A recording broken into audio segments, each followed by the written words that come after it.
Hello বন্ধুরা, তোমরা সবাই কেমন আছো? আশা করি সবাই খুব ভালো আছো। তো হঠাৎ করেই আমাকে যেতে হয় গ্যাংটক। বেসিক্যালি আমি কিছু কাজের জন্য গেছিলাম শিলিগুড়ি, সেখান থেকেই হঠাৎ একটা দরকারে আমাকে গ্যাংটক যেতে হয়। আমরা শিলিগুড়ি থেকে শেয়ার গাড়িতে গ্যাংটক যাচ্ছিলাম, আর মাঝ রাস্তায় আলু পরোটা আর মোমো দিয়ে আমরা আমাদের ব্রেকফাস্ট সেরে নিয়েছিলাম।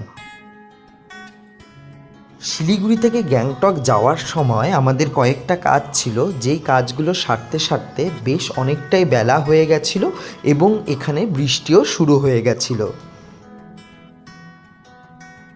অবশেষে বৃষ্টি মাথায় নিয়ে আমরা পৌঁছে গেছিলাম গ্যাংটক। আর আমাদের আগে থেকে কোনো হোটেল বুক ছিল না, সেই কারণে অনেক খোঁজাখুঁজির পর একটা হোটেল আমরা পেয়েছিলাম, যেটা 1200 টাকা পার নাইট নিয়েছিল। তো আজকের ভিডিওটা এই পর্যন্তই।